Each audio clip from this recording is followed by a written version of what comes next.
What's going on, all you gasoline sniffers and kerosene hitters? You're out there driving your cars around. How's it going? Oh my God, it's been such a busy week. So busy. Good Lord. Good Lord. I had an improv show last week and it was fantastic. It was so freaking fun, man. I love improv. I love improv. Those lights, though, they get really bright. Some theaters have really bright lights and you're trying to look into the crowd because you see people laughing or the person running the show is taking suggestions from the crowd and you're kind of looking down. You're like, who said that? Who say that? Who? You over there? You over there in the dark? You say that over there? You over there? You up top? You don't know where you at? Oh, you're right here. Oh, you're right next to me. Jeez, these lights are bright. Like a freaking supernova. Okay, not that bright, but so bright. And I'm short, so it kind of hits me at a different level, man. They say, also like I wear contacts and I try to do things to make my eyesight better. They buried a carrot in carrots. They say carrots are good for your eyes, man. But I don't think carrots care that they're good for your eyes. They don't care. They're just out there trying to be carrots in the ground, a root stock. That root don't care about your eyeballs. Why we say they're good for your eyeballs? Like, I don't care, man. All right, let's get into it. Here we go. We got a little Scott McLeon, I Need Your Love.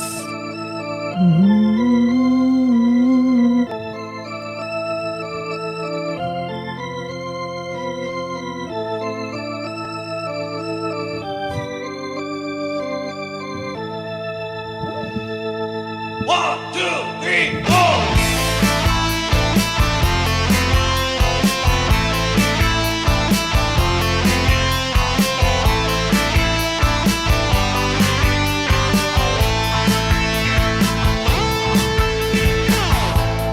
Walking around, streets feeling down, lonely because I need your love. Can't go on this way, lonely nights, lonely days, lonely because I need your love. Yeah. I need your love. I need your love. All right. That's a great song to get into it. I'd like to take some music lessons, get the breath support thing under control. That's holy smokes. Do you ever see Sarah Brightman sing? Oh my gosh. She be up on that stage in this dress. You know that dress. That dress is pulled tight, man. It's that busticis, cortice, whatever. There's some boning inside that dress where the ribs are. And she's freaking belting it out with Andre Bocelli, Bocelli. It sounds like beignet, but said completely different. Bocelli. That's what's going on over there. Over there where they do shows.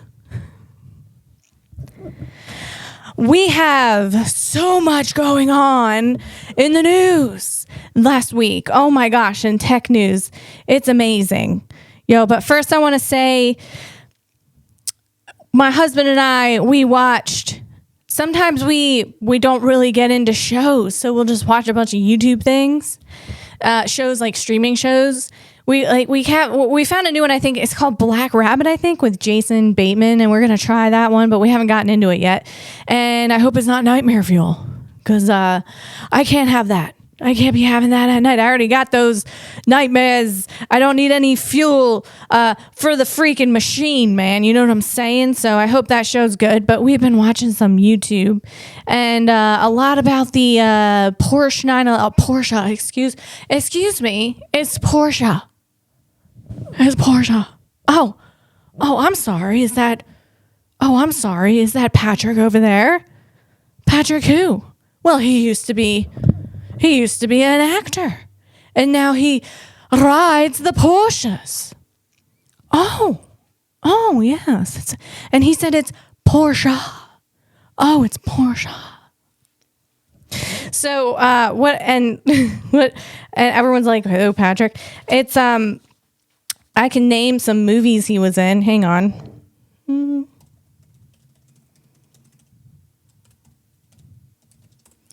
The one that comes to mind is Patrick Swayze. It's not Patrick Swayze, guys. It's Patrick Dempsey. He a Porsche rider, guys. Come on. Porsche rider. That's what I call it. And what's going on is, you say Porsche. That's how he says it. That's how they all say it. Over there in Germany, over there. So we've been watching a lot of Porsche videos, and we went to a car show, I think a couple weeks ago, and there was a bunch of really cool old school cars there to look at, and some newer cars, and it was just a great mixture. There's something here called Cars and Coffee. It's kind of everywhere, actually, all over the country, but the Cars and Coffee in Atlanta it's a little much, all right? And the drive to it is terrible, just terrible roads, not a great drive. So we don't really go to that. But there's these little coffee shows. And by the way, the Cars and Coffee, like there's a lot of McLaren's great, Aston Martin's cool, Lamborghinis. Well, they used to be bad, but they're okay now that they've been taken over. They've been taken over by a different company. So they're doing better. But, you got those over there. And then, of course, the Porsches. And, that's all cool. But my husband and I, we like some of the older machines, the Camaros, the Mustangs. And they don't even need to be older. We like newer ones, too, of that. And so we go to some of the smaller car shows. And where people, they'll rebuild their cars. It's really cool. It's really freaking cool.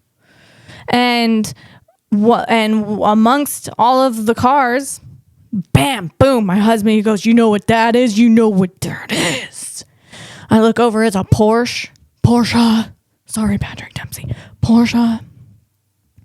He's like, that's a Porsche ST, baby. ST. Oh my God. If you like cars and machines like I do, you got to look up, and you don't know what I'm talking about. You got to look up the Porsche ST, not the Porsche S or not the Porsche T, the ST, where they got together one night. The S and the T, they got together at probably a motel, on a rainy night. And then out comes the ST. That's what happened. That's what I heard happen. And the ST is very light. It's that's the sound. That's the noise I have for it. If there were a noise to go with the ST, it'd be. That's the worst noise. That sounds like a kerplunk. No, it's a very light vehicle. It has the magnesium wheels. It's got the carbon fiber. It's got the carbon fiber roll cage. Boy, you're rolling on carbon fiber, boy. You're not getting in that vehicle and doing bits. That's not how that car, you're going light. You're shedding everything. You're shaving your hair. All right. Maybe you're shedding some clothes. And you definitely need the driver. You got to put your Pumas on. The Pums, man. Get your driver shoes. Maybe a very light Puma wind jacket. You have to be light. Maybe you got to shed some pounds. You got to hop in that sauna before you get into the ST, because you're going to respect that ST. That's what I'm saying. You got to shed some pounds. And then you can step very lightly, light-footed into the ST, and you better know how to drive stick shift, boy. Let's freaking go, man. Oh my God, that is the coolest machine ever. Oh, I thought I'd like the 911 GT3 RS, which I do, okay? But then I saw this and I was like, oh, I really like that. And the color. It's like this. I can't even explain the color. It's a lighter blue, chalky. It's a color that happened when the S and the T got together, and then boom, boom, boy, and then bop. And then the spectrum came together, and they're like, out. The color spectrum came together, and then pop. Supernova, explosion, and then this color came out, and it's amazing. And this vehicle came out, and I just love it. So we saw that I saw that with my own eyeballs for the first time at this car show, at this little car show. Oh my God. And so my husband, he pulled up a video last week of the 911 ST, and we're watching it, and you can just imagine the rawness of the stick shift. I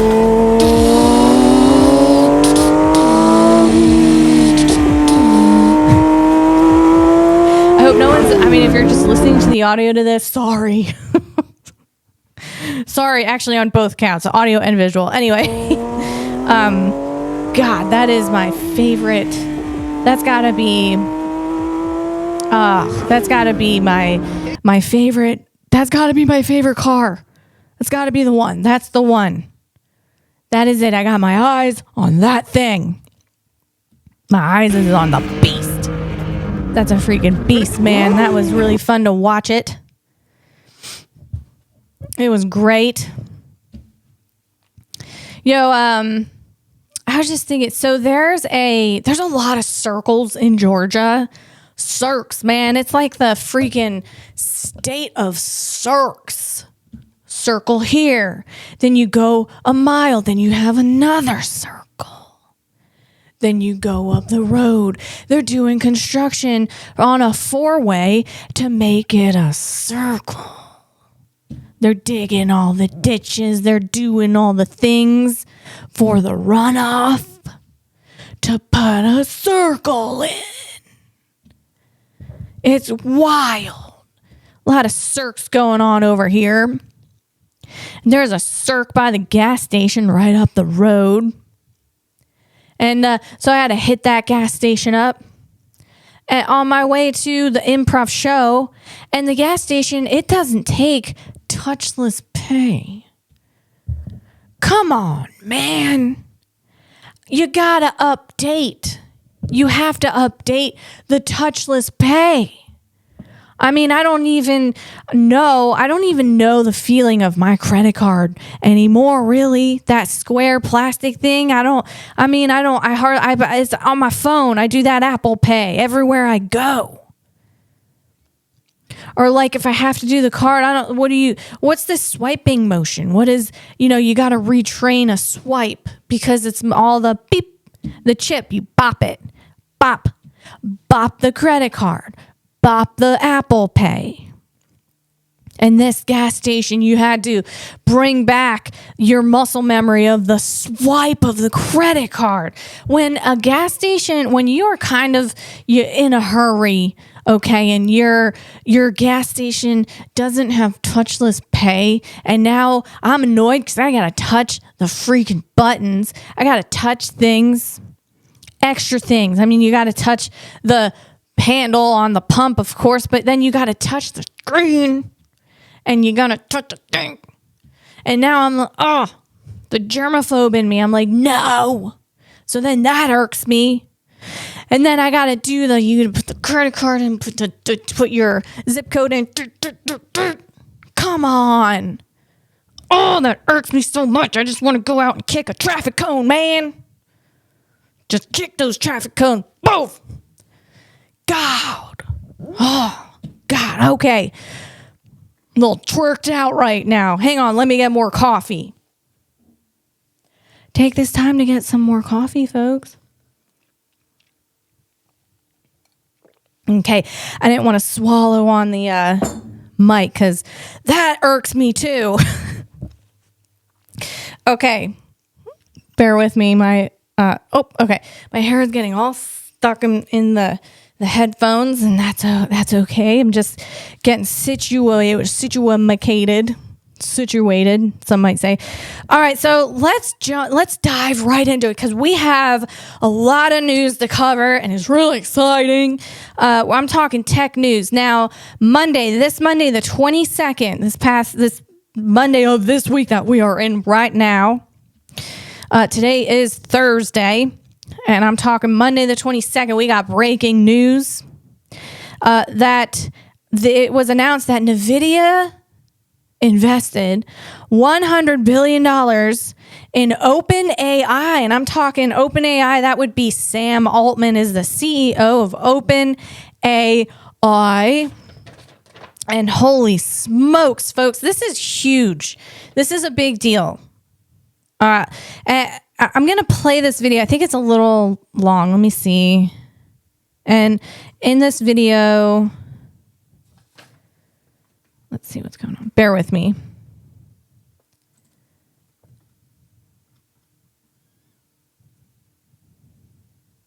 It's pretty long.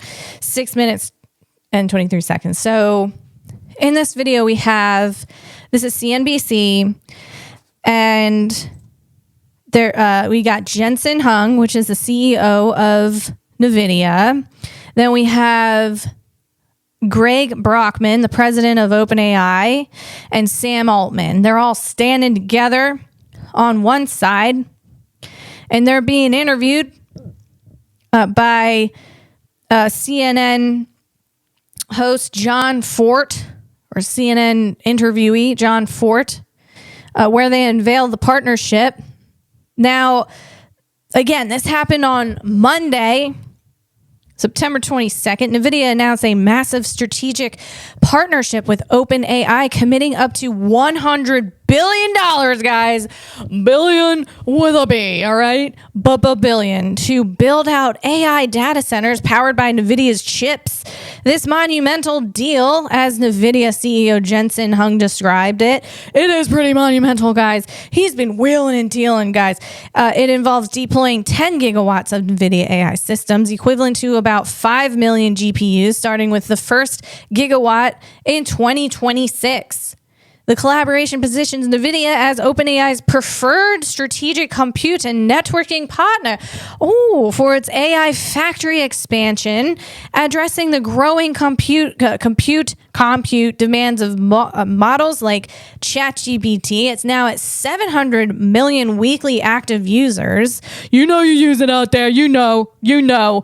That is wild, guys. And it is, but the wild thing is, I mean, even I'm going to say like 3 months ago, not people I talked to when I met, they're like, where'd you get that information? Or how'd you find that out? Or, I said, I use Grok, I use ChatGPT. They're like, I don't use that. And now it's just kind of assumed that everyone uses it. People say, I looked on ChatGPT, I looked on Grok. I mean, people are adapting this. People are adapting large language models, LLMs, like it's just into their flow, man. It's into their life. Life flow. They've taken it and they're like, ooh, let's put that into my wave. And I'm going to use that to communicate. It's changing how we communicate with the world, how we communicate with people, and how we communicate with technology. And it happened really fast, man. It is pretty wild.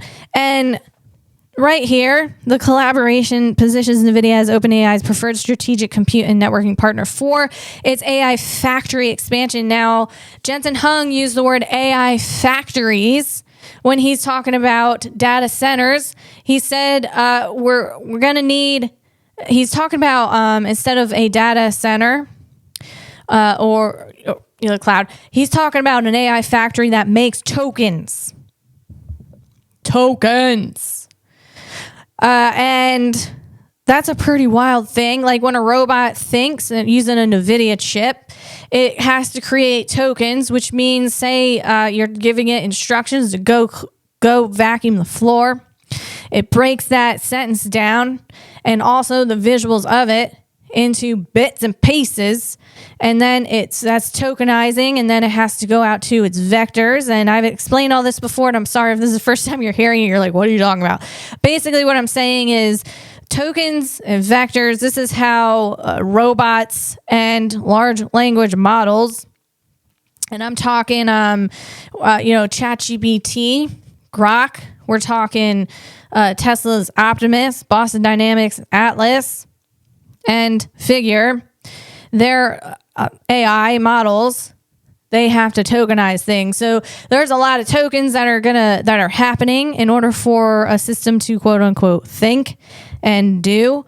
And so Jensen Huang calls this, instead of a data center where you are retrieving data, Jensen Huang calls the token generator, I'll say, he's calling it an AI factory. So this is this $100 billion investment into OpenAI is going to make him a preferred strategic compute and networking partner for the AI factory expansion, because you're going to need a lot of compute, man. This stuff, you're going to use a lot of energy and compute for it, and it's wild. All right, moving on, guys. I have to step away for just 1 second because I drank a lot of water right before I hopped on. So I'll be back. Give me 1 second. Okay, guys, we're back. Sorry about that. All right, so I'm talking about the $100 billion investment that Jensen Huang did into the ChatGPT.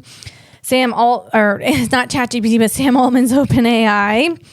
And let's see what is going on with this. This partnership aims to deploy at least 10 gigawatts of NVIDIA systems for OpenAI's next generation AI infrastructure.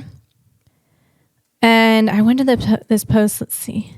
ChatGPT today, you talk to it, it gives you answers. But clearly you want an agent that's going to go do work for you proactively while you're asleep, be able to organize your calendar or go, try to work on projects for you. Sure. And so you really want every person to be able to have their own dedicated GPU. Talking. Right? So you're talking order of 10 billion GPUs we're going to need. And he's this the deal we're president. Talking about, it's for millions of GPUs. Like we're still 3 orders of magnitude off of where we need to be. So we're doing our best to provide compute availability, but we're heading to this world where the whole economy is powered by compute, and it's going to be a compute scarce one. So Sam, John, remember, this new project that we're talking about, this is Jensen Huang. 10 gigawatts, or roughly 4 million, 5 million GPUs. That's approximately in one project what we shipped all year this year. Okay. And twice as much as last year, twice as much as the year before that. Wow. And so that kind of puts it in perspective. This is a giant project. And we don't yet know how many years to amortize that over.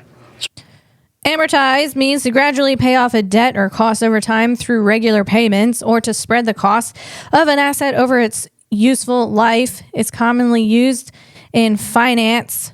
Let's see, in the context of this deal, amortizing might refer to spreading the $100 billion investment cost over time, aligning expenses with revenue or asset usage. To push this idea that these phones, because the chips they have in them are AI ready. And so that kind of puts it in perspective. This is a giant project. And we don't yet know how many years to amortize that over, sort of. But it's... Well, we just need OpenAI is the fastest growing software company in history. So about the infrastructure. Yeah. We were talking about data centers. But so, gosh, this is a wild big deal. And for OpenAI, why it matters for OpenAI, so the reason why it matters for NVIDIA is because of this AI factory expansion, like I explained before, and why it matters for OpenAI. scales ChatGPT and future models. Amid explosive growth, revenues have 5x'd in months at rivals like Anthropic. Oh, poor Anthropic, guys. I don't think Anthropic's going to make it, man. That sucks. I don't think they are. Sorry, guys. It counters energy bottlenecks, tying into Altman's nuclear ventures like Oklo for data center power. Now, Oklo, guys, this is a company that it's a small modular reactor company that's nuclear reactors. And Oklo, that's OKLO. That's on. You can go ahead on your E-Trade. Go get yourself some Oklo. All right. They were established in 2013.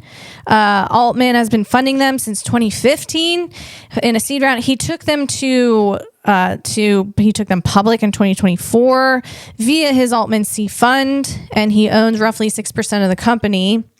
Small modular reactors such as Oklo. And the reason why this matters, you're going to need, nuclear is probably the best form of energy to fuel all of these data centers, these AI factories, really.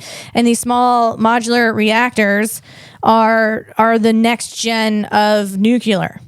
Instead of these huge cylinders out there on 3 Mile Island out there exploding back in the 70s.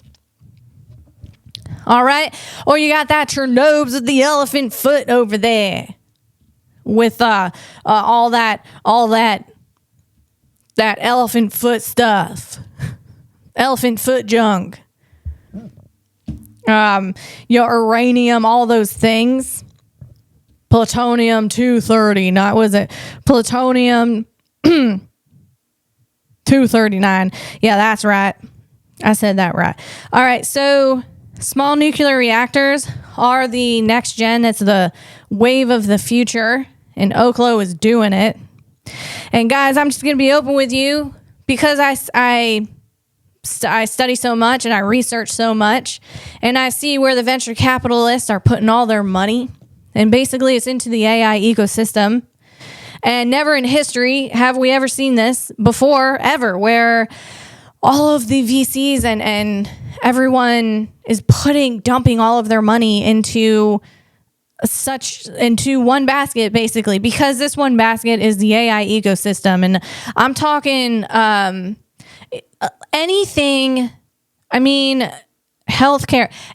If you don't have AI in your industry, then you're not going to survive. So everything is touched by AI, and everything is going to continue to be touched by AI. And this is where all of the venture capitalists are putting their money into the AI infrastructure. Part of that infrastructure is SMRs, small modular reactors, the next gen of nuclear.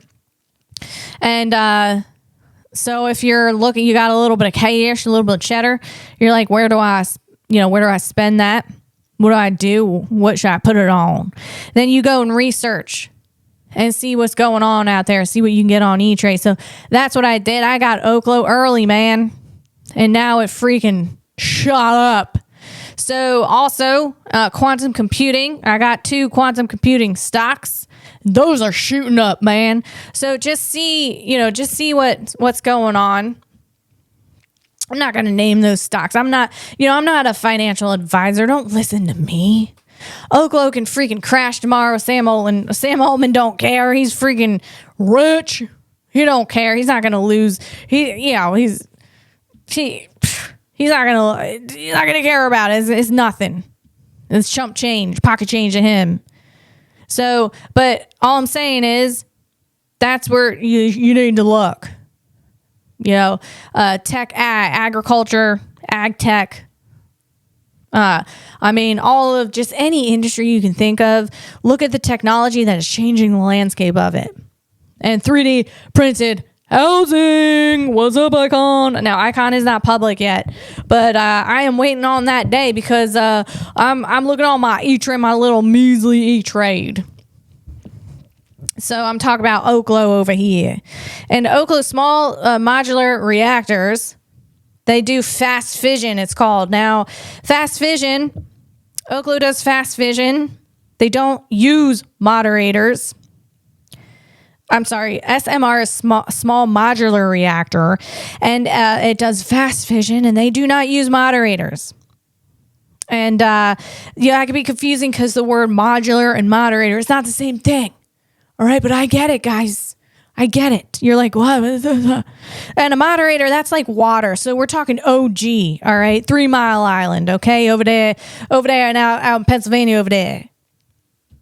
Okay, and they use moderators as like water, or I think what's the other?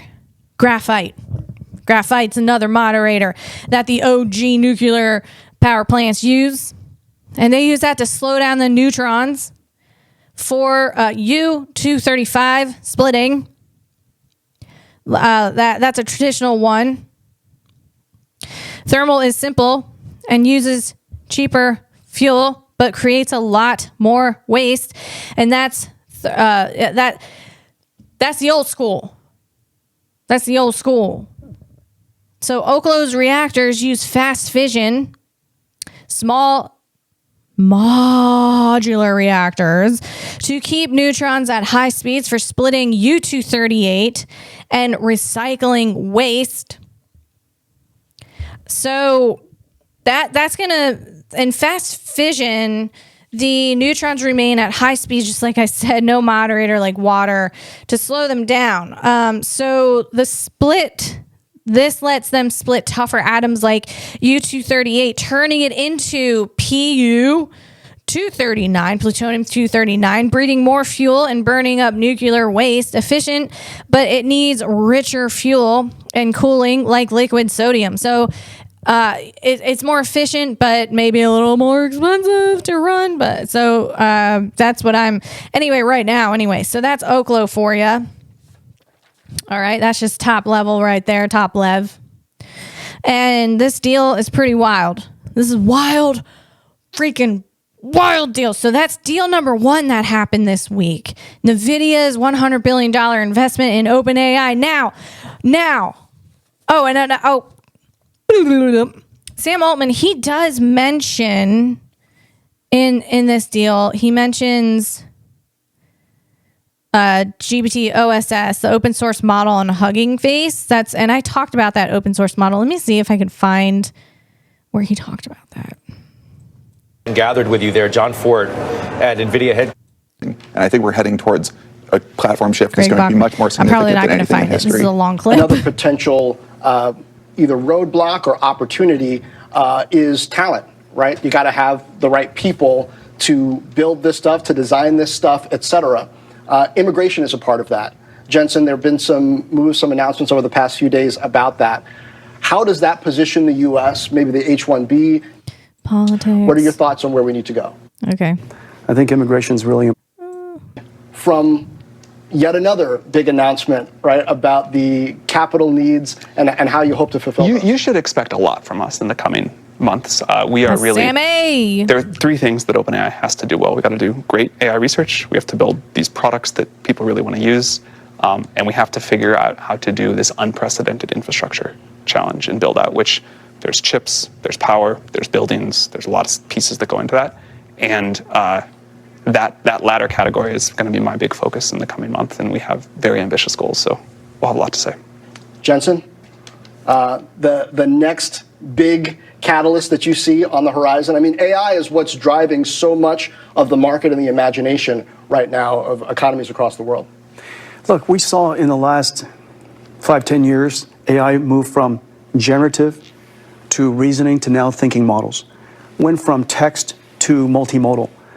It is very clear that there will be a persistent AI connected to every device to be everything that's out there. You know, it could be a persistent AI connected to the car, connected to smart glasses, connected to the phone, as you mentioned, connected to human or robots, and robots of all different sizes and shapes. And all of that is just beginning. None of it exists today, and yet everything's around the corner. That's how exciting this is. Yep.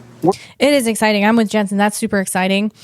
So go listen to that clip. It's CNBC, the clip on the announcement, the NVIDIA $100 billion investment announcement in OpenAI.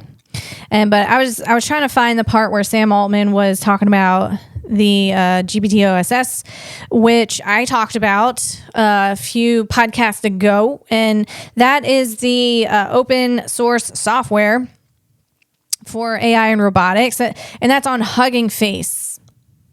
And Hugging Face, that's that platform I was talking about where developers share, access, and collaborate on AI models, data sets, and tools, especially for machine learning and natural language processing. It's a community hub for open source AI resources. It's the GitHub for AI, basically. So Hugging Face is AI, especially in natural language processing and machine learning. It's for AI and robotics, providing robot designs and AI for robots. Millions of AI models, data sets, and apps. So Sam Altman, he put that GPT-OSS on OpenAI's, on Hugging Face. And that goes on devices like laptops and phones. And if that makes any sense to you, okay, let's move on. Okay, let's see another post about this deal. NVIDIA posted on LinkedIn, together NVIDIA and OpenAI are expanding the frontier of AI, transforming nearly every industry and unlocking use cases once unimaginable. There's no partner but NVIDIA that can do this at this kind of scale, at this kind of speed, says OpenAI CEO Sam Altman. That's right. That's right, Sammy. And they're in a picture, Jensen Huang, he got his outfit on, man. He got that tech outfit on. There's two different kinds of tech outfits, okay? We got Jensen Huang with his black leather jacket, his black shirt, his black pants, his black belt. I'm sure he got those black shoes on, man. And then you got Greg over there standing next to him, that Greg Brockman. He's the president of OpenAI, and Greg, he got that black leather jacket on. He's switching it up though. This is outfit number 2. You got you're gonna do either like those techie pants. We're talking either gray, chalk, or tan. And those tech pants, you can get those at that Lululemon.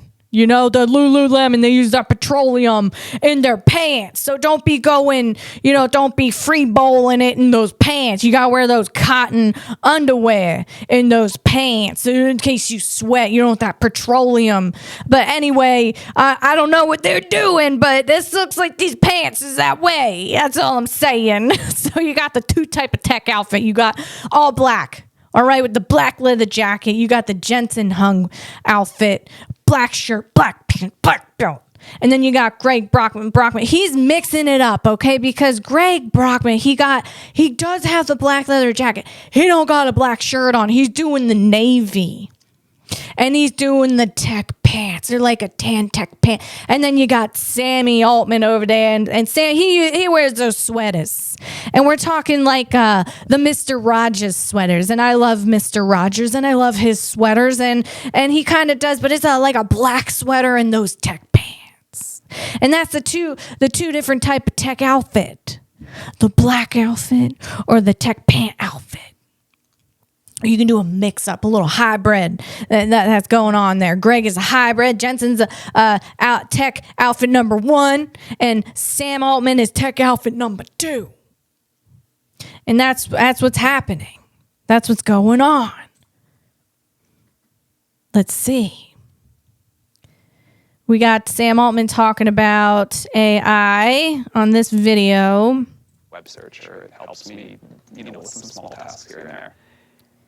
AI has moved an incredible distance. AI is now outperforming humans at the most difficult intellectual competitions we have. You're right. For the first time on GPT-5, you're starting to see scientists saying AI is like making novel discoveries, small ones, but real ones. And so I think there's this huge mismatch in the world of what most people think AI can do and what the frontier of AI can do. And so when DeepSeek came out, I think people had this brief freak out. I think maybe your stock went way down in one day. Oh, this is just this is like the end. People really want to predict the end of the compute scaling somehow. Okay, someone just clipped up the CNBC 6-minute clip. So I'm not going to play that whole thing because they just kind of cut it all up. I don't really like that. But basically, he was saying people still think AI is just ChatGPT, but the frontier still has. So ChatGPT is like leaps and bounds. It's just super really fast, super really freaking fast, and really, really smart. Okay, moving on. Moving on to deal number 2. So deal number 1 was the NVIDIA $100 billion investment in OpenAI. Deal number 2. We got deal number 2 over here. Deal number 2. What's deal number 2 going on? Deal number 2. Deal number 2. What's that going on? Deal number 2. We're talking, let me see the dollar amount over here. What's the dollar amount over here in deal number 2? Oh my God. Dollar amount, deal number 2. Deal number 2 go for $5 billion. $5 billion deal number 2. Deal number 2. And I am talking about Jensen and Sam Altman. They went to the UK last week over there with the our presidential administration. And they were there along with a lot of people, other tech people. And let's see. The tech leaders in attendance at the UK tech, this is like UK, United States tech deal for the infrastructure build out in the UK. The key tech leaders who were in attendance, Jensen Hung, our buddy with that black leather jacket. Was he in that black leather jacket? That Jensen, he was in that black leather jacket. Shout out. Say, Jensen Hung was over there in that black leather jacket, little black shirt, black pants, black belt. Jensen Hung, come on, man. Then we got Sam Altman. He was over there in outfit number 2. Tech outfit number 2. Sam Altman over there in those tech pants and that sweater. Sam Altman, he was over there. And then we got Tim Cook. That's Apple, CEO of Apple, representing consumer tech and supply chains. Then you got Satya Nadella, and that's CEO of Microsoft. Focus on cloud and AI integration. Who likes Microsoft? Not a lot of people. Not a lot of people. Microsoft over there, but he was over there. Mark Benoff, CEO of Salesforce. All right, Salesforce. All right. Enterprise software and CRM. Okay, Salesforce. They were over there representing. Then we got Rush Porat. And that's CFO of Alphabet. And Alphabet is the parent company of Google. And he was overseeing financial strategy for search and AI. All right. Oh, then we got David Sachs. We got David Sachs over there. David Sachs, he is the venture capitalist, and the White House AI and crypto advisor. And bridging startups and policy. Other notable figures mentions in the broader delegation or related talks included Steven Schwartzman, CEO of Blackstone. Oh, yeah. For private equity angels, and potentially Mark Zuckerberg, Meta CEO, though his presence at the banquet itself was not confirmed in all accounts. Elon Musk was notably absent from this and recent Trump tech events. So that's that. So that was a whole table of these tech leaders over there talking about AI infrastructure for the UK, making some deals. And again, you got that Jensen. So so you got Jensen and Sam, man, they must be besties by now, man. They're making deals to get all over the freaking place, man. I'm thinking their hands might be a little raw for making all those deals, because deals like that, $100 bill, $500 bill, or not $500 bill, but $5 bill, $100 bill, the bill, when you're in the billions, a handshake, that's like 2 to 3 minutes a piece, I think. And, that's just just according to my calculations, that's a 2 to 3 minute handshake calculation of wheeling and dealing the $1 billion deals. And then that equates a raw hand. You got Jensen Hung, you're going to need some black leather gloves to go with your black leather jacket. I mean, for realsies. Jensen Hung, Sam Altman. First, they're over there. I don't know I'm not sure let me see the order of this. Maybe they went to the UK first, and then they did the CNBC deal. I'm pretty sure. So, yeah, so Jensen Hung and Sammy Altman, they're over there in the UK. They're making a deal. Jensen Hung making that $1 billion deal. That's a handshake. All right? Sam and Jensen, they're making deals over there. Maybe not together, but they're making deal. And then they make a deal together. $100 billion deal together. That's a handshake. Yeah, and then their hands are getting raw because $1 billion deals, again, that's about a 2 to 3 minute handshake. And we're not stopping there. There's more deals being made, man. 2 to 3 minute handshake, your hand go raw. Now, Jensen Hung, he need that black leather glove to go with his black leather jacket and his black tech outfit. And then Sam can have some nice, he can have some nice cloth gloves to go with that, Koenigsegg Regera. That's a car that Sam Altman has, and they're very rare. You're going to need some gloves to drive that thing, so I just keep those gloves on when you make a deal. So your hands don't get raw, because they be getting raw out there. That's all I'm saying. Jensen Hung and Sam Altman are like the freaking J. Paul Getty. They're making deal, maybe like Ray Kroc. But instead of hamburgers, they're like the AI people, AI people. They're the Ray Kroc of AI. And Ray Kroc, he started that McDonald's. That's what I'm saying. All right. So they're over there in the UK. Let's see. During President Donald Trump's state visit to the UK on September 17th through 18th, he was joined by a delegation of prominent U.S. tech and business leaders for a state banquet at the Windsor Castle. The Windsor Castle. Oh, it's very nice over there. I heard they have some very nice Is that around Pemberton Place? Oh, they have some bits and bobs over there I like to look at. That Windsor Castle. It was hosted by King Charles III and Queen Camilla. Very nice. Very nice. Very nice. I hope Carson was there from Downton Abbey, because Carson is just the nicest person. The event highlighted the growing influence of big tech and U.S.-UK diplomacy, with the group skewing heavily towards CEOs and executives focused on AI, semiconductors, and cloud computing rather than Hollywood celebrities or traditional diplomats. Purpose of the visit, the trip combined royal pomp, the banquet, with seating charts, mixing royals, allies, tech Mongols. They call them tech Mongols. I'm talking about that alphabet guy over there, tech Mongol alphabet guy. Dude, he got that Waymo subsidiary. Yeah, Waymo. Get rid of that LiDAR, man. Come on.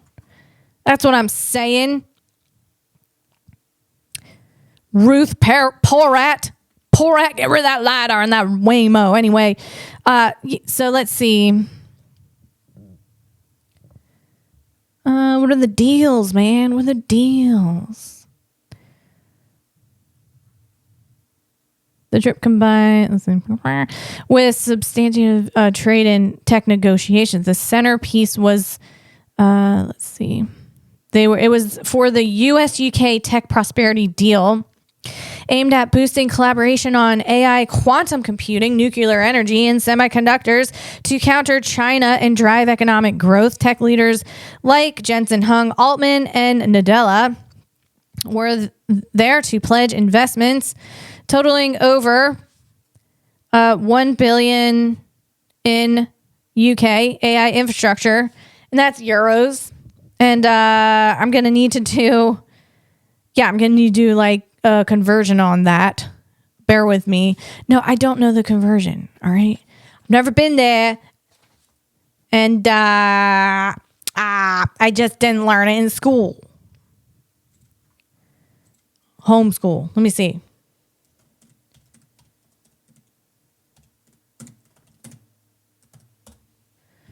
Okay.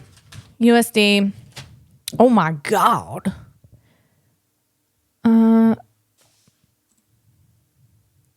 Okay. 31 billion is 31 billion euros. 42 billion US dollars. Holy smokes.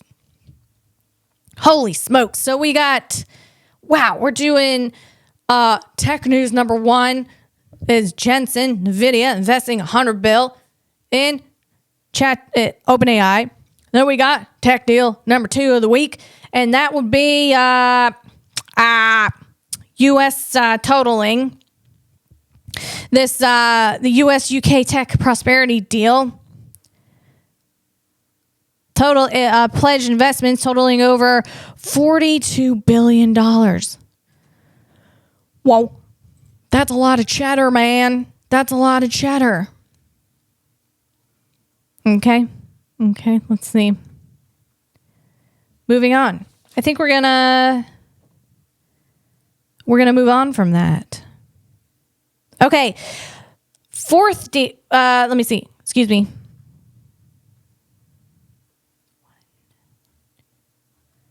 Okay, third deal. NVIDIA invests in Intel. Now, this is the third deal of the week. Third deal of the week. I mean, we're talking about another $5 billion.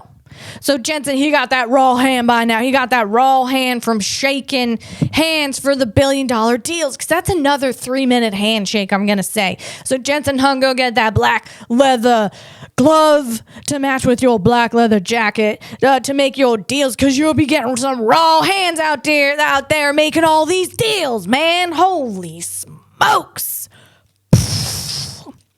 This is about to get humongous. I was going to say unhinged, but it's not going to get unhinged. It's going to get amazeballs. This, you know what it's doing? It's about to get tightened up, man. All the screws, they're going a little tighter. Where all the little threads are getting a little bit more precise. All those little threads and screws, you can stand on those threads now like a balancer with that stick. And I know they're called something else. But what I'm saying is the machine is getting dialed in. This is wild, man. This is wild. The machine, we're talking NVIDIA, we're talking the AI infrastructure machine. It's getting dialed in, man. Here we go. And I'm talking about a tight rope walker. They can walk all on those tight ropes because they're all dialed in. They're all tightened up. There's no loose screws at this point. There can't be. It's impossible. Jensen covered all the areas. There's nothing loose going on out there. And if there's a loose thread that starts getting a little threaded up, a little loose ends, a little split ends, it doesn't matter because everything else is tightened up. You're going to be able to catch things. And I don't know if I'm making any sense right now, but I'm just really blown away with all this stuff. So NVIDIA's decision to enter a $5 billion strategic partnership with Intel. Now, Intel, you say? Intel, well, you might feel it was going down.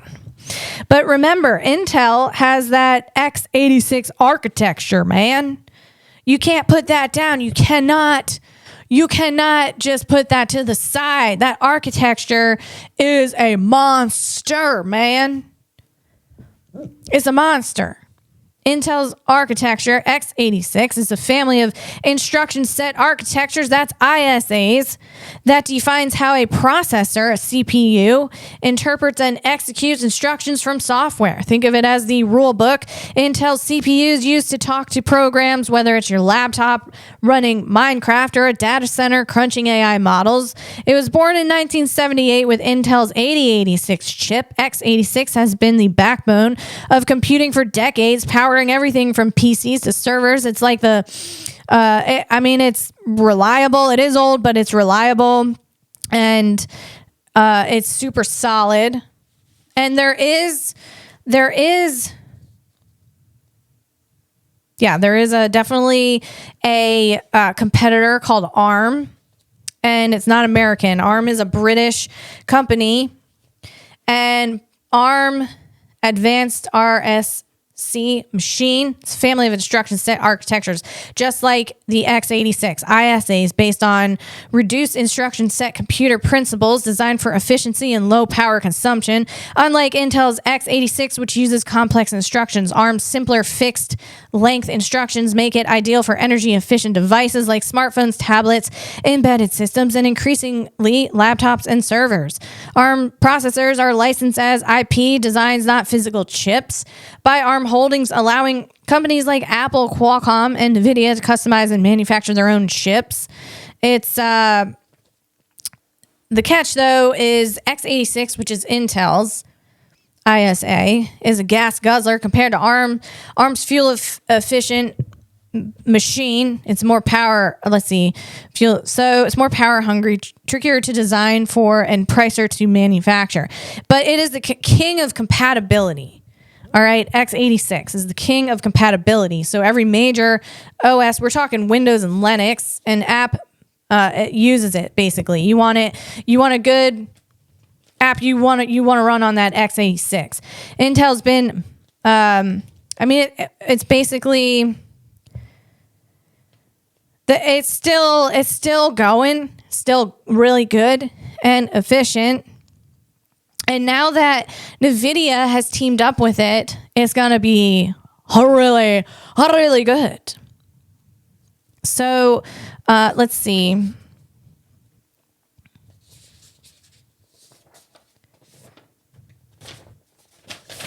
Getting lost in my notes.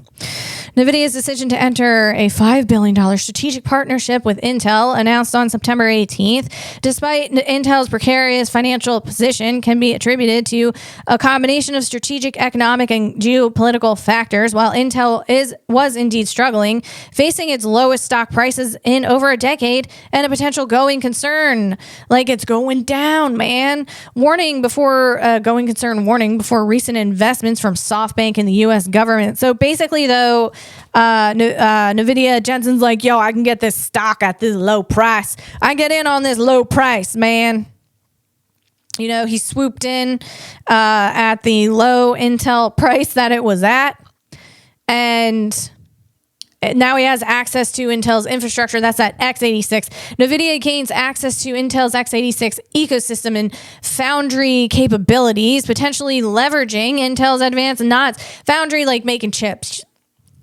Let's see. Complementary text integrates NVIDIA's GPUs with Intel's x86 CPUs via NVLink for AI data centers and x86 RTX SoCs, that's system on chips, for next-gen PCs, enhancing performance in gaming and AI workloads.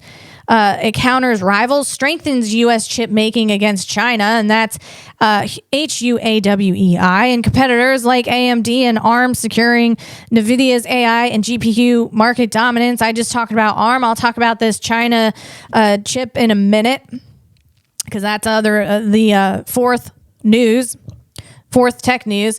This strategic investment of NVIDIA investing in $5 billion in Intel is Intel's low stock price, $23.28, guys. Jensen saw that stock price. He's like, let's go swoop in right now. Right now, offered NVIDIA, it's a bargain, man. That's a bar. You got a bargain over here. We got a bargain over here. What's the stock price? Oh, we're starting at $20, $23.28. Sold. Jensen said sold. I'll take it. It has a 22 to 25% stock surge post-deal, capitalizing on Intel's recovery potential. Geopolitical alignment supports U.S. policy. The CHIPS Act, the U.S.-UK tech prosperity deal to bolster dominance. To bolster domestic domestic AI and chip leadership, aligning with the goals of what we're trying to do here. Market expansion targets growing AI infrastructure and PC markets using Intel's ecosystem to capture more of the $200 billion AI chip in market by 2030. Wow. Risk mitigation diversifies NVIDIA's supply chain, reducing reliance on TSMC. And let me get this right here. That is Taiwan Semiconductor Manufacturing Company, or their chip company, which is basically the like company that it's the only company that can make these chips, man. At this point, I mean, Intel can do a little bit of it. So now what this does is it positions NVIDIA to be able to make chips with Intel, and that's the foundry part of it. So it positions diversifies NVIDIA's supply chain, because I think NVIDIA was mostly had their supply chain with TSMC, that's Taiwan Semiconductor Company, I think it's company, manufacturing company, and ARM, which is what I just talked about. That infrastructure, the x86 competitor infrastructure, which is a ISA, excuse me, and that's instruction set architectures. So diversifies NVIDIA's supply chain, reducing reliance on TSMC, Taiwan Semiconductor Manufacturing Company, and ARM, with Intel's foundry as a future manufacturing option. And that's great. That's fantastic. Just reading some other notes. I think that's, wow. Okay. Moving on. Now, moving on to the China is building its own chips. That's number 5 in the tech news over here.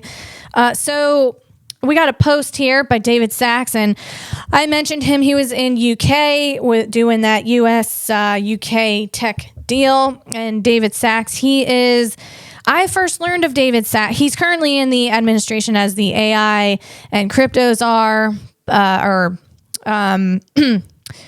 what do you call that? You call that I'm going to go to you for information, an advisor.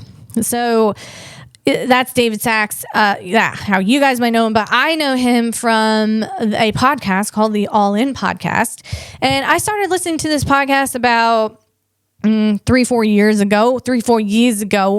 And when I started really getting into what do I want to invest in with my little cheddar over here, my little stash. I got a little stash. I got a pouch of some coins I put on this desk, and that's where I'm gonna put my E-Trade.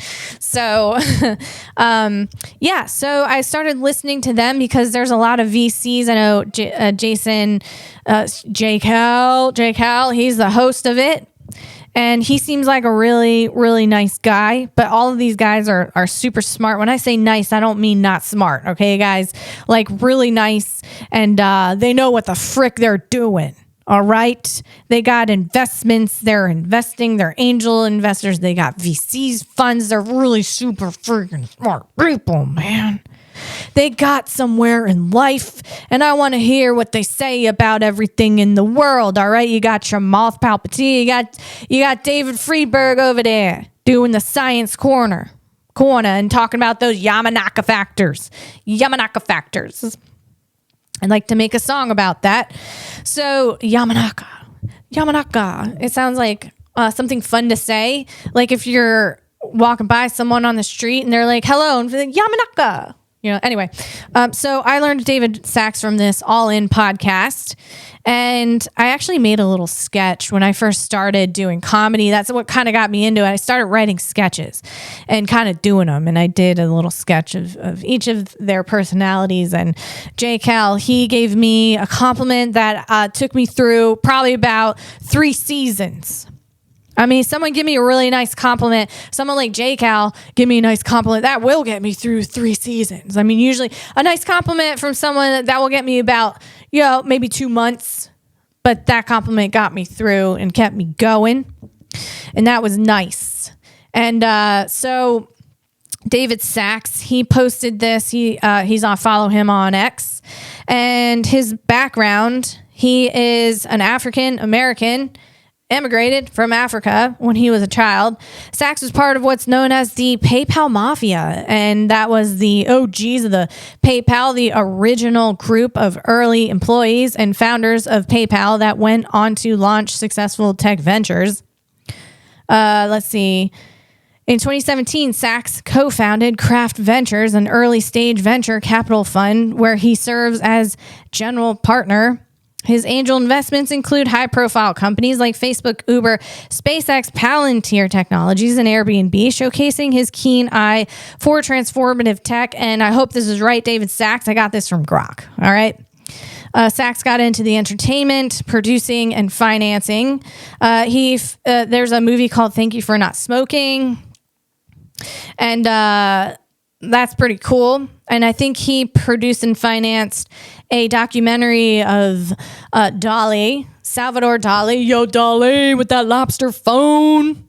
Did he really have an aardvark? Was it an aardvark or an anteater or something in the Was that real? I don't think that was real. Anyway, let's see.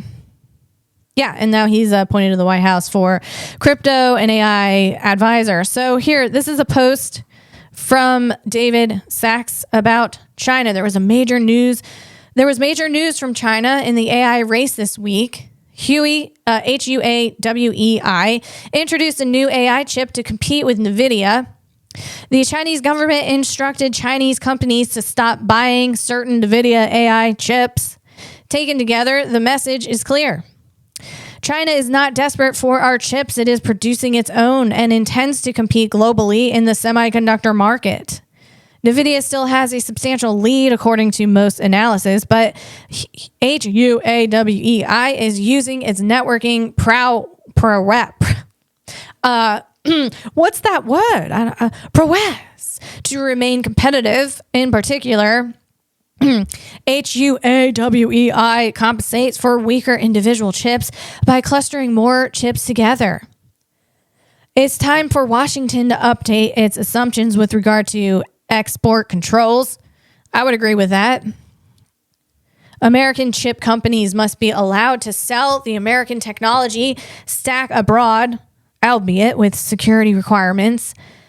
Else we forfeit the AI race to China. If we refuse to do business with a country, we push it into China's arms. True. The question of what we sell China will always be complicated, and there's room for a wide range of opinions on that. But the question of whether we sell to the rest of the world, especially our friends and allies, should be an easy one. Excessive bureaucratic delays are a gift for Huawei, which will fill out purchase orders as American companies fill out forms. The hawkish position with respect to China is to help American companies with the AI race, not to help Huawei, sorry if I mispronounced that, create a digital Silk Road. I would agree with that on all counts. Yeah, that is wild, guys. Woo! That's a little heavy. That's on the heavy side. All right, I need to drink water. It's a hot day over here in Atlanta today.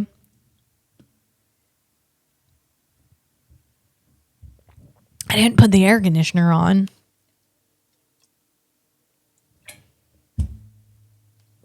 Excuse me.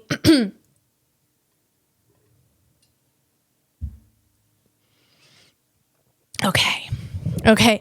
I feel like my hair, like everything's looking sticky and red, and that's what's going on here. My pits are sweating, all right? But they don't smell because I use that deodorant. But things are just like a little bit sticky. That's all I'm saying. Okay, moving on. So let's get on to something a little lighter. And man, we got some amazing news. Oh my God. Not only was there tech news, Brett Adcock, he announced that there will be updates. And this was, I think, last week or the week before. He said, in the next 3 days, I'm going to announce some major updates at Figure. And let's see, is this? And then Kyle Edelberg over there at Figure. He's a chief engineer at Figure. What you doing over there, Kyle? You guys announcing things? What you announcing? You giving us some Easter eggs. That's what's going on. You know what, Brett, while I'm pulling this up, Brett Adcock, he's like the Luther Vandross of robots. Like the robots there. Okay, let's see. Figure has 3 big announcements coming, one each day for the next 3 days. We are full throttle to human level intelligence. And that was a week ago there. And the Brett Adcock, also known as the Luther Vandross of robots. He's smooth with those robots. He's making it freaking happen, Captain. Holy smokes. All right, here we go. This is why gotta put my Hans device on. Because guys, when you hear this, your head and your neck, it's gonna be a little sore because your head might snap off your neck. Let's go. All right, we got it on. You got it on tight. You got that Hans device on tight because this news is going to be a snapping. Here we go. Figure's first update is the funding. We got these funding. This is a year of funding, man. Announcing Figure has exceeded $1 billion in funding at at $39 billion post-money valuation. This is important milestone in Figure's goal to ship robots with human-level intelligence. The round was led by Parkway Venture Capital with significant investments from Brookfield Asset Management. Now, you're going to hear me talk about Brookfield. And then you got that NVIDIA. Yo, Jensen Huang, he's investing in Figure over there. Oh, my God. Jensen Huang, Whoa, Jensen Huang, he got that raw hand from doing all these deals, you know what I mean? Jensen Huang, again, you got to get that black leather glove to match your black leather jacket. Keep your hand from getting raw from making all these deals, man. Holy smokes. So NVIDIA invested in this. Salesforce invested in this, amongst other people, Qualcomm Ventures. The new funding will support Figure's momentum across 3 core areas. We're talking scaling humanoid robots into homes and commercial operations. That's where that Brookfield comes into place. Building next generation GPU infrastructure to accelerate training and simulation. GPU, you got that. That's the NVIDIA. And launching advanced data collection efforts for Helix. Helix is Figure's in-house AI that they built. That's that VLA model, that vision language action model. And that's a system 1, system 2 model. That's that Helix over there. All right. Holy smokes. Let me see. Do we have more about this funding? Figure has raised over $1 billion. $1 billion? $1 billion. Let's see. All right. That's basically the same post. Okay, moving on. Now, announcement number 2 that Brett Adcock did over there. Brett Adcock, he's a Luther Vandross of robots. I'm gonna keep hitting on that because that's right. That's how it is. Let's see. Brookfield. Yes, Brookfield. Figure's partnership with Brookfield. This is the second announcement here. Develop the world's largest and most diverse real-world humanoid pre-training data set. Figure's partnership with Brookfield is a breakthrough. A breakthrough with Brookfield? Yes, a breakthrough with Brookfield. Wow.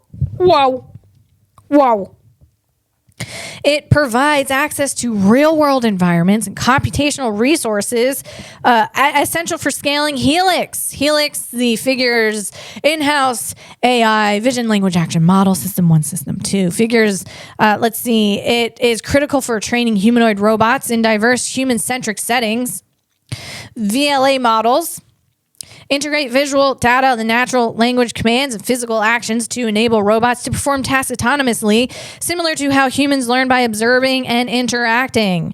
So this Brookfield partnership with Figure differs from previous efforts because it leverages Brookfield's extensive portfolio of over 100,000 residential units and 500 million square feet of commercial space, offering a vast varied data set for pre-training Helix, which is not easily, good Lord, I got hung up on this word, replicated, all right, without such scale. Pre-training involves exposing AI models to large amounts of data to learn general patterns before fine-tuning for specific tasks. Wow. And this is the announcement Brett made Today, Figure is announcing a first of its kind partnership with Brookfield. Wow. So Brookfield is one of the world's largest asset managers with over $1 trillion of assets and 100,000 residential units. The deal provides access to real-world environments and compute needs to scale Helix. And with access to Brookfield's massive scale, they plan to develop the world's largest and most diverse real-world humanoid pre-training data set. All right. Build critical AI infrastructure for scaling Helix. Figures, like I said, Helix is the in-house AI. Helix is the in-house AI that Brett Adcock made over there. And deploy humanoid robots in new commercial settings across Brookfield's portfolio. Whoa. Whoa. Whoa, Figure, whoa. I am a big fan of Figure, and they are coming along, man. I mean, you got Brett Adcock over there, the Luther Vandross of robots, super smooth. He's making it go. And then you got Kyle Edelberg over there. He's the chief engineer at Figure, and he's moving. He's like the freaking Smokey Robinson of robots, man. Everything is happening. I'm just kind of saying words and saying musician names, but what I'm saying is, all of this is so exciting to me because I'm such a big fan of Figure, and I really, I'm just like, I support them so much. I've been following Brett Adcock ever since the beginning days. Like, he got funding when the company, I think, was less than 2 years old. And I'm like, come on, man, he's gonna do it, and he's doing it. I mean, he's not letting us down. That team is not letting us down. It's amazing. Holy smokes. Okay, we have a third announcement from Brett Adcock. A third announcement. Figure's dataset project. Go big. That's right. I love that name. It's exactly what it is. I like two things. I either like things that are like simple, it's exactly what it is, or something that doesn't even deliver on its premise. That's super funny to me. But here we go. Unlike LLMs, that's a large language model. This is the third announcement, guys. We can't scrape the internet for robot data. Announcing Project Go Big. We are building the world's largest humanoid pre-training data set. This is accelerated by our partnership with Brookfield, who owns over 100,000 residential units. Helix is now learning directly from human video data. We have already trained on data collected in the real world, including Brookfield residential units. To our knowledge, this is the first instance of humanoid robot learning navigation end-to-end using only human video, and that's so they can scale. That's imitation learning. Every machine learning breakthrough has come from massive, diverse data sets. There is nothing like this for robotics, so we are building our own. A single Helix neural network now outputs both manipulation and navigation, end-to-end from language and pixel input. So there's a video showing all of the training that is going on. And this is inside residential units. People are putting dishes away. People are picking toys up off the floor, just doing housework, domestic housework. And this is how the robot is gonna be trained. And now I mentioned here how every machine learning breakthrough has come from massive, diverse data sets. There is nothing like this for robotics, so Figure is building their own. And if you recall, Jensen Huang was saying that in the CNBC interview. He didn't say that about this specific thing, but he said there's nothing like this. People are saying, Elon Musk said this about harmonic actuators and building a robot production line. There's nothing out there. There's nothing out. You have to build all of it, man. You got to build all of these components. So people are doing it. There's so much opportunity out there for people to start their own company and do these things and really make something unique and contribute to the AI and robotics revolution in a really cool way. And I think that's cool. Let's see more on this. Let's see what's going on. Figure announces project Go Big or Go Big. I think like Go Big or Go Home, man. Internet scale humanoid pre-training and direct human to robot transfer.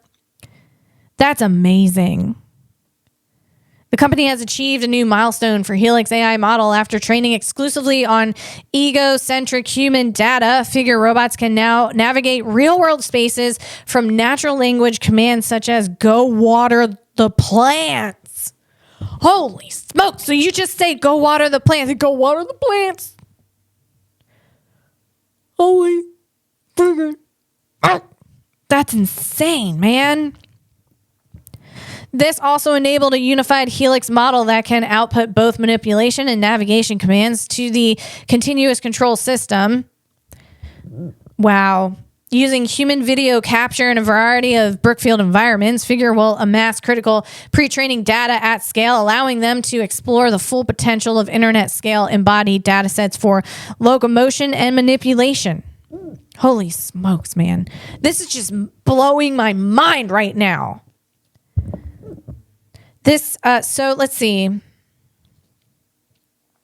This process, the collaboration aims to develop the world's largest and most diverse real-world humanoid pre-training data set, which is significant advancement over Figure's previous in-house Helix by providing more comprehensive and varied training data.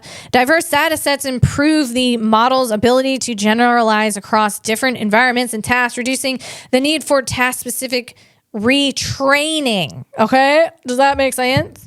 Reducing the need for task-specific retraining, and that's what this post here is saying. Basically, Figure robots can now navigate real-world spaces from natural language commands such as "go water the plants." They don't need to be retrained. And they may have never done it before, but they saw it visually. They saw someone watering a plant in a house, and then, or they saw someone watering a plant outside, and then they figure out how to water a plant in the house. They go find the plant. They water the freaking plant, man. It's amazing. That's amazing. Let's see. The process likely involves imitation learning, where robots observe human actions in Brookfield's environments, likely residential and commercial spaces, and learn to replicate them, as seen as in the Figure putting away the dishes and the laundry. Let's see. New data alone enable the robot to perform tasks without additional training. Imitation learning allows robots to learn by mimicking human demonstrations, leveraging existing capabilities of the vision language action model to adapt to new tasks. That's wild. What else? What else we got here? I was just wondering though, like, why, how does this, what kind of value does this bring to Brookfield, right? Like okay. So Figure is going to use Brookfield's units, residential units, probably put cameras in, you got residential units, you have, let's see, like common areas, probably put cameras in there. And then it's going to take those videos and show it, and Figures, show it to the robot, and the robot will learn. Okay, great. What's Brookfield get out of this, right? Data. And data, that's a commodity, man. That is some prime real estate right there, that data. Data is a big deal. And like I said, and like I said, and like Figure saying there's no robot that, like, you can't go and find a bunch of robot video learning data for a robot. Like, you have to go make it if you want your robot to learn. I mean, there's some you can find, but if you want your robot to be able to walk autonomously in a home and take commands, you need a lot of freaking data to do it. And by that you need a lot of video, people doing stuff, like specific things in a residential environment or a common space. So, okay, so now you got all of this data, And Brookfield's like, oh, dude, now we own that, right? Like, we own that along with Figure. And the part we own, we can go ahead and sell to other robot companies for them, you know, if they want to train their robots. Say maybe Boston Dynamics is like, hey, I need to buy all that data so I can train Atlas. And so, yeah, Brookfield is they're going to make a lot of cheddar off this data, man. The data collected from these environments is valuable. Let's see. It can be used not only for training Figure's robots, but also for other AI applications within Brookfield's portfolio, such as smart building management or predictive maintenance. This data could become a monetizable asset in the future. And I don't know if I'm right that they can sell off their half to other, you know, to monetize it. I don't know. But I think I would think that'd be part of the deal. Like Brookfield owns part of that data and Figure owns other parts of it or something. Something. That, I mean, that would make it profitable for both companies. The use of, let's see. Yeah, so the breakthrough lies in the scale and diversity of Brookfield's real estate portfolio, which provides Figure with an unprecedented opportunity to train its robots in real-world human-centric environments, while cameras in occupied apartments, probably not, because it's a privacy concern. Because I was like, where are they going to put these cameras, man? The use of common areas, unoccupied units, and controlled spaces allows for effective data collection. And pretty much at this point, whenever we walk into a common area, we just assume we're being watched, right? I mean, you go on a street in a city and you're being watched, all right? That's what's happening. You can be watched. I'm being watched right now. So, okay. Yeah, so that is wow. All of those three announcements from Figure in like 3 days in a row. Holy smokes, man. Let me see what's going on here. What's Brett explaining here? I tagged a video. It's been incredible to see neural networks working so well on our humanoid robots. Humanoids are crazy complex. An individual motor can rotate 360 degrees and you have 40 plus joints. If you do the math, that means more possible robot states than atoms in the universe. And joints, and you need that gait. You need that robot gait. You need that Figure robot gait. Walking good too. You know, that precarious pallet walking that Figure was doing. He was blind walking out there like Ray Charles. He didn't have any vision. He's just walking over these precarious pallets, man. He's doing it, figuring it out. Just going over it. And he had that great gait. He still had a fantastic gait. That's the way you're walking, man. That gait slaps, man. And that's hard. That's hard to do. That's what Brett's saying. This is hard, man. Humanoids are crazy complex. So Figure has their own AI model called Helix that they designed in-house. I've said this before on this episode. A single Helix neural network now outputs both manipulation and navigation end-to-end from language and pixel input. Every leap in machine learning has come from massive, diverse data sets.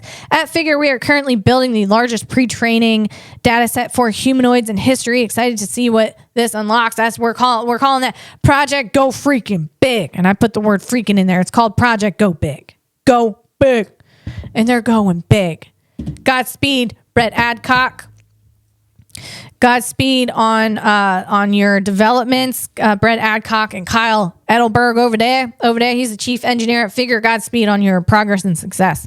Let's go. All right, moving on. Okay, actually, guys, we're going over time here. I don't want to take up too much of your time. I got some things to do. You got some things to do. We got things to do, man. All right, let me, I think I'm going to wrap it up. I'll play this one video. Of course, I have to play this. This is a robot. This is Unitree. This is a Unitree robot. We're talking a Chinese company, all right? And, this is a video of, holy smokes, man. And Unitree robot. Now, there's a robot in Austin, Texas. Someone dressed up their robot. They put a cowboy hat on it. I don't know if they got cowboy boots. Probably not. That'd be hard to do.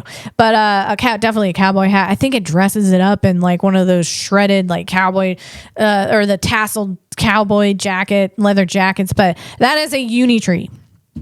Okay, so you can get a Unitree and program your Unitree with open source programs on Hugging Face, for example. So we got a video here. Chris Paxton, he posted this video. And let's see. Chris Paxton, again, he is currently the chief scientist at Agility Robotics. Now, Chris, if that's not right, I got that from Grok. If that's not right, let me know. All right.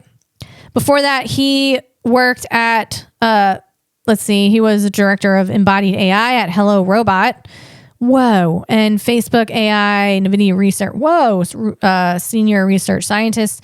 I knew this guy was freaking smart, man. I knew it, Chris. All right. So Chris, he posts some really great things. Again, Unitree is serious, man. It's raised approximately $97 million in its Series C round, completed this June. So, resulting in a post-money valuation of around $1.7 billion. I mean, yeah, it's a serious company. Now, that's all from Grok again, okay? Okay, so here we go. This video, we got a Unitree. Whoa. We have a Unitree robot. He's being kicked. It falls down. Slow-mo here. Pops up in the craziest freaking way. Holy shnikey. Now, slow-mo, it's like, okay, but when you see, oh my God, when it happens so fast. So the guy kicks it. He's trained. I hate when robots get kicked, man. I can't even stand innocent thing struggling. And I say innocent, that's as if this thing is like living. But, anyway, so they're showing the capabilities when you kick this robot in the chest. Poor guy. Robots have really good memories too. Remember that, guys. He goes down. Boom. Boom. Pops up in under a second. He lands on his back. His leg limbs are all over the place. But he finds his footing. It's like my mind blow out my freaking butt, man. This is insane. Holy smokes. Again, down, boom. Finds his footing, got the arm, and pop up. Wow. That gate, that's what I'm talking about. That gate slaps, man. Slap gate. All right. On that note, I'm going to end this podcast, but I will see you next week. Okay, bye everyone.